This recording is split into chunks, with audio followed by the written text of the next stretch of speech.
Puskesmas Mangunsari Salatiga, Dinas Kesehatan Kota Salatiga. Gimana nih kabar Sobat Sehat di rumah? Saya harap Sobat Sehat dalam kondisi sehat walafiat tanpa kurang satu apapun ya, termasuk terhindar dari penyakit-penyakit seperti COVID-19. Gimana nih caranya supaya kita terhindar dari COVID-19? Pastinya kita harus menerapkan protokol kesehatan di era pandemi COVID-19. Ada berapa protokol kesehatan yang harus kita perhatikan? Ada 6M. Yang pertama, menggunakan masker. 2. Menjaga jarak. 3. Mencuci tangan pakai sabun. 4. Menghindari kerumunan. 5. Mengurangi mobilitas. Dan yang keenam, menghindari makan bersama. Yuk kita bahas satu-satu. Protokol kesehatan yang pertama yaitu memakai masker. Kenapa sih kita wajib menggunakan masker? Dengan menggunakan masker, kita diharapkan bisa terhindar dari paparan virus, termasuk penyebab COVID-19. Ketentuan penggunaan masker adalah sebagai berikut. Yang pertama, masker yang kita gunakan harus sesuai standar, yaitu memiliki 3 lapis atau Sobat Sehat bisa menggunakan masker medis sekali pakai, terutama jika Sobat Sehat dalam kondisi batuk, pilek, atau sakit tenggorokan. Jangan lupa untuk secara rutin mengganti masker kita setiap 4 jam sekali, atau jika masker kita dalam kondisi sudah kotor atau lembab atau basah. Sobat Sehat tidak boleh bertukar-tukar masker ya, dan paling tidak kita harus memiliki minimal 3 masker. Belajar bersama cara memakai masker yang benar yuk. Yang pertama, pastikan tangan kita dalam kondisi sudah bersih, sudah cuci tangan pakai sabun atau menggunakan hand sanitizer. Saat memakai masker, pastikan kita hanya boleh memegang bagian talinya saja, tidak boleh memegang bagian dalam ataupun luar masker. Prinsip penggunaan masker yang benar, kita harus menutup rapat bagian hidung, mulut, dan juga dagu kita dengan masker. Saat ingin melepas masker, kita juga hanya boleh memegang bagian talinya saja, tidak boleh memegang bagian luar maupun dalam masker. Melepas masker yang telah kita gunakan dengan hanya memegang tali dan segera kita masukkan ke dalam kantong plastik yang sudah kita sediakan untuk kita bawa pulang, untuk kita cuci atau langsung kita buang. Dan jangan lupa setelah itu kita cuci tangan pakai sabun untuk menghindari penebaran virus di tangan kita. Langkah mencuci masker kain yang benar. Siapkan air bila mungkin air panas dengan suhu 60 hingga 65 derajat Celcius. Tambahkan deterjen dan rendam masker beberapa saat. Kemudian kucek masker hingga kotoran luruh. Bilas di bawah air mengalir hingga busa hilang. Keringkan di bawah sinar matahari atau menggunakan pengering panas. Setrika dengan suhu panas agar bakteri dan virus mati. Dan masker kain Sobat Sehat bisa digunakan kembali. Etika batuk atau bersin merupakan tata cara batuk atau bersin yang benar agar jika terdapat bakteri atau virus tidak menyebar ke udara dan menular pada orang lain. Etika batuk atau bersin dianjurkan untuk diterapkan pada setiap saat ketika batuk atau bersin di mana saja. Yang pertama, menggunakan masker. 2. Tutup hidung dengan lengan atas bagian dalam. 3. Tutup mulut dan hidung dengan tisu, kemudian buang tisu ke dalam tempat sampah. Jangan lupa setelah itu Sobat Sehat wajib untuk cuci tangan dengan sabun dan air mengalir. Protokol kesehatan yang kedua yaitu mencuci tangan pakai sabun. Manfaat cuci tangan pakai sabun dengan air mengalir antara lain membersihkan kotoran dan menghilangkan kuman yang bisa menimbulkan penyakit termasuk COVID-19. Berikut langkah-langkah cuci tangan pakai sabun dengan air mengalir. Yang pertama, basahi tangan seluruhnya dengan air bersih mengalir. Kemudian, kita bisa menghafalkannya dengan singkatan tepung selaci puput, yaitu menggosok telapak tangan, punggung tangan, sela-sela jari, tangan saling mengunci, kemudian putar-putar ibu jari kanan dan kiri, dan putar-putar ujung-ujung jari kanan dan kiri. Kemudian, bilas tangan dengan air bersih mengalir dan yang terakhir, keringkan tangan kita dengan handuk atau tisu atau keringkan dengan udara atau dianginkan. Sabun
Protokol kesehatan yang ketiga yaitu menjaga jarak.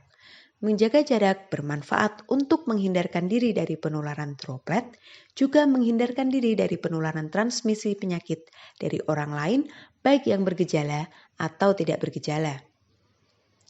Menghindari kontak fisik atau physical distancing, menjaga jarak 1,5 meter seperti pada saat di kelas, kantin, antri cuci tangan, dan kegiatan lain selama beraktivitas di satuan pendidikan dan di perjalanan. Menghindari kontak fisik seperti berjabat tangan, atau cium tangan, atau cium pipi, bahkan berpelukan dengan teman ataupun guru. Jika sobat sehat nanti sudah mulai pembelajaran tatap muka, pastikan bangku atau meja sobat sehat dengan teman sekitarnya paling tidak berjarak 1,5 meter seperti ini ya. Kemudian dimanapun sobat sehat berada, termasuk saat antri cuci tangan, harus berjarak 1,5 meter. Menghindari kontak sosial atau social distancing. Cara menghindari kontak sosial bagi warga satuan pendidikan yaitu dengan tidak mengadakan atau menghadiri pertemuan yang mengundang orang banyak atau mengakibatkan orang berkumpul seperti pertemuan komite atau orang tua, orientasi siswa secara langsung, studi wisata, dan lain-lain. Protokol kesehatan yang keempat yaitu menghindari kerumunan. Semakin banyak dan semakin sering kita berinteraksi dengan orang banyak, maka kemungkinan untuk terpapar virus semakin tinggi. Protokol kesehatan yang kelima yaitu mengurangi mobilitas. Ingat ya, sedapat mungkin kita tetap ada di dalam rumah atau tempat tinggal kita, kecuali jika ada keperluan yang sangat mendesak, seperti membeli obat, atau membeli bahan makanan, atau pergi ke sekolah, dan lain-lain. Protokol kesehatan yang keenam yaitu menghindari makan bersama. Saat sobat sehat makan bersama dengan teman-teman, pastinya sobat sehat dan teman-teman melepas masker bukan? Nah, saat kita melepas masker, maka ada kemungkinan kita bisa tertular virus dari teman kita atau bahkan kita yang menularkan. Jika nanti sobat sehat sudah mulai pembelajaran tatap muka, ada hal-hal yang perlu dipersiapkan satuan pendidikan dalam penyelenggaraan tatap muka. Yang pertama, sekolah sobat sehat dipastikan ya harus tersedia air yang bersih dan cukup. Sarana cuci tangan pakai sabun tiap ruangan dan lokasi yang strategis. Ventilasi memadai, sarana prasarana desinfeksi rutin tersedia, toilet yang bersih dan layak, terdapat pengukur suhu, meja atau bangku berjarak 1,5 meter, terdapat satgas atau gugus tugas, alur yang jelas untuk masuk atau keluar dan alur antar ruangan, dan juga terdapat protokol untuk tamu. Terdapat informasi pencegahan COVID dan perilaku hidup sehat, dan pastikan ada label pada sarana luar kelas agar memenuhi prinsip jaga jarak. Protokol kesehatan yang perlu diperhatikan mulai dari sebelum berangkat ke sekolah hingga nanti kembali ke rumah adalah sebagai berikut. Yang pertama, sebelum berangkat ke sekolah, pastikan kita sudah sarapan atau konsumsi makanan bergizi seimbang yang terdiri dari karbohidrat, protein, vitamin dan mineral sesuai kebutuhan porsi sekali makan yang benar. Dan jangan lupa untuk minum air putih minimal 7 hingga 8 gelas per hari atau diusahakan lebih dari itu disesuaikan dengan aktivitas kita. Berikut adalah contoh isi piringku sekali makan. Piring sobat sehat bisa dibagi menjadi 2 bagian. Setengah bagiannya, 2/3-nya diisi oleh makanan pokok. Makanan pokok di sini bisa berupa nasi, atau roti, atau ubi. Dan sepertiga bagiannya diisi lauk pauk. Lauk pauk di sini terdiri dari lauk hewani dan lauk nabati. Contohnya, ikan dan tempe, atau telur dan tahu, atau sebagainya. Setengah dari isi piringku sisanya bisa diisi 2/3 bagian oleh sayur-sayuran dan 1/3 bagian oleh buah-buahan. Sebelum berangkat ke sekolah, pastikan diri kita dalam kondisi sehat. kita tidak boleh memiliki gejala berupa suhu lebih dari sama dengan 37,3 derajat Celcius atau memiliki keluhan berupa batuk, pilek, sakit tenggorokan, dan atau sesak nafas. Pastikan kita menggunakan masker kain 3 lapis dan jangan lupa membawa masker cadangan serta membawa pembungkus untuk masker kotor. Jangan lupa untuk membawa hand sanitizer dan membawa makanan beserta alat makan dan air minum sesuai kebutuhan. Membawa perlengkapan pribadi meliputi alat belajar, alat ibadah, dan alat lain sehingga kita tidak perlu pinjam-meminjam. Protokol kesehatan selama di perjalanan, yang pertama, kita tetap harus menggunakan masker dengan benar. Tetap menjaga jarak minimal 1,5 meter dan hindari untuk menyentuh permukaan benda-benda sekitar, tidak menyentuh hidung, mata, dan mulut. Jangan lupa untuk tetap menerapkan etika batuk dan bersin setiap waktu. Cuci tangan pakai sabun atau menggunakan hand sanitizer sebelum dan sesudah menggunakan transportasi publik. Hal-hal yang harus diperhatikan sebelum masuk gerbang. Pengantaran dilakukan di lokasi yang telah ditentukan, mengikuti pemeriksaan kesehatan, meliputi pengukuran suhu tubuh, gejala batuk, pilek, sakit tenggorokan, dan atau sesak nafas. Melakukan cuci tangan pakai sabun sebelum memasuki gerbang satuan pendidikan dan juga ruang kelas. Untuk tamu, mengikuti protokol kesehatan di satuan pendidikan. Selama kegiatan belajar mengajar, Sobat Sehat tetap harus menggunakan masker dengan benar dan menerapkan jaga jarak minimal 1,5 meter. Jangan lupa untuk selalu menggunakan alat belajar, alat musik, dan alat makan minum pribadi. Dilarang pinjam-meminjam peralatan dan perhatikan pengumuman di seluruh area satuan pendidikan secara berulang dan intensif terkait penggunaan masker, cuci tangan pakai sabun, dan jaga jarak. Melakukan pengamatan visual kesehatan warga satuan pendidikan. Jika ada yang memiliki gejala gangguan kesehatan, harus segera lapor kepada guru. Setelah selesai kegiatan belajar mengajar, Sobat Sehat tetap wajib menggunakan masker. Jangan lupa melakukan CTPS sebelum meninggalkan ruang kelas. Dan keluar ruangan kelas dan satuan pendidikan dengan berbaris sambil menerapkan jaga jarak yaitu 1,5 meter. Penjemput peserta didik menunggu di lokasi yang sudah disediakan dan melakukan jaga jarak sesuai dengan tempat duduk. Hal-hal yang harus diperhatikan saat perjalanan pulang.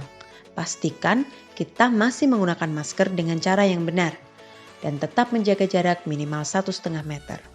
Hindari untuk menyentuh permukaan benda-benda sekitar dan kita tetap tidak boleh menyentuh hidung, mata, dan juga mulut. Jangan lupa untuk selalu menerapkan etika batuk dan bersin. Membersihkan tangan dengan cuci tangan pakai sabun atau menggunakan hand sanitizer sebelum dan sesudah menggunakan transportasi publik. Sesampainya di rumah, jangan lupa untuk melepas alas kaki, meletakkan barang-barang yang dibawa di luar ruangan, dan melakukan desinfeksi terhadap barang-barang tersebut, misalnya sepatu, tas, jaket, dan lainnya. Membersihkan diri atau mandi dan mengganti pakaian sebelum berinteraksi fisik dengan orang lain di dalam rumah, dan tetap melakukan PHBS, khususnya CTPS, secara rutin. Jika mengalami gejala umum seperti suhu tubuh lebih dari sama dengan 37,3 derajat Celcius atau muncul keluhan batuk, pilek, sakit tenggorokan, dan atau sesak nafas, setelah kembali dari sekolah, segera melaporkan pada tim kesehatan sekolah. Berikut protokol kesehatan saat berada di perpustakaan, ruang praktikum, ruang keterampilan, dan atau ruang sejenisnya. Jangan lupa melakukan cuci tangan pakai sabun sebelum masuk dan keluar dari ruangan. Meletakkan buku atau alat praktikum pada tempat yang telah disediakan dan tetap menggunakan masker dan jaga jarak minimal 1,5 meter. Protokol kesehatan saat di toilet. Melakukan cuci tangan pakai sabun setelah menggunakan kamar mandi dan toilet. selalu menggunakan masker dan menjaga jarak jika harus mengantri. Protokol kesehatan di tempat ibadah. Melakukan cuci tangan pakai sabun sebelum dan sesudah beribadah. Selalu menggunakan masker dan melakukan jaga jarak paling tidak 1,5 meter. Menggunakan peralatan ibadah milik pribadi dan hindari menggunakan peralatan ibadah bersama, misalnya sajadah, sarung, mukena, kitab suci, dan lain-lain. Hindari kebiasaan bersentuhan, bersalaman, bercium pipi, dan cium tangan. Berikut protokol kesehatan di tangga dan lorong. Kita harus berjalan sendiri-sendiri mengikuti arah alur yang ditentukan. Dilarang berkerumun di tangga dan lorong satuan pendidikan. Protokol kesehatan saat di lapangan. Selalu menggunakan masker dan menjaga jarak minimal 1,5 meter dalam kegiatan kebersamaan yang dilakukan di lapangan. Misalnya upacara, olahraga, pramuka, aktivitas pembelajaran, dan lain-lain. Beberapa area yang harus dibersihkan dan didisinfeksi di sekolah, antara lain lantai, pegangan tangga, kursi, meja, toilet, alat peraga, pegangan pintu, wastafel, menggulung karpet jika digunakan di tempat ibadah, membawa dan memakai perlengkapan ibadah sendiri, dan fasilitas-fasilitas umum lainnya yang sering disentuh. Hal-hal yang bisa kita lakukan untuk meningkatkan daya tahan tubuh. Yang pertama, makan makanan bergizi seimbang seperti yang sudah kita bahas tadi. Yang kedua, menjaga kebugaran. Aktivitas fisik atau berolahraga sangat bermanfaat untuk meningkatkan imunitas tubuh yang sangat diperlukan pada masa pandemi COVID-19. Hal ketiga yang bisa kita lakukan yaitu menjaga kesehatan mental. Hal ini sangat penting sekali. Menjaga kesehatan mental dengan selalu berpikir positif dan menjaga suasana hati bermanfaat untuk menjaga imunitas. Selain menerapkan protokol kesehatan di era pandemi COVID-19, kita juga dapat melindungi diri kita dengan vaksin COVID-19. Vaksin COVID-19 dipercaya dapat menurunkan angka kesakitan akibat COVID-19, menurunkan tingkat keparahan COVID-19, dan menurunkan angka kematian akibat COVID-19. Warga, tahu gak sih fungsi dan cara kerja vaksin? Jadi, pas cairan vaksin masuk ke badan kita, dia bakal pura-pura jadi virus COVID-19. Terus tugasnya dia mancing antibodi kita. Udah kayak warlock yang manas-manasin keadaan. Serang pak, serang! Nah, antibodi kita yang kepancing bakal hantam tuh virus yang pura-pura tadi sampai mati. Akhirnya, antibodi kita kenal dan inget sama virus yang asli dan kagak malas-malasan lagi kalau suatu saat tiba-tiba virus yang aslinya beneran masuk. Antibodi kita udah siap buat hajar habis-habisan. Nah, itu alasannya kenapa vaksin ini penting banget warga. Kebayang nggak kalau antibodi kita itu nggak ngenalin virus lebih dulu? Pasti dampaknya lebih parah. Semoga bermanfaat ya. Bagaimana? Sudah cukup jelas ya apa saja protokol kesehatan yang harus kita terapkan selama pandemi COVID-19. Dan sudah jelas pula bukan mengenai vaksinasi COVID-19. Semoga materi yang saya sampaikan bermanfaat untuk sobat sehat di rumah. Sekian dari saya. Wassalamualaikum warahmatullahi wabarakatuh.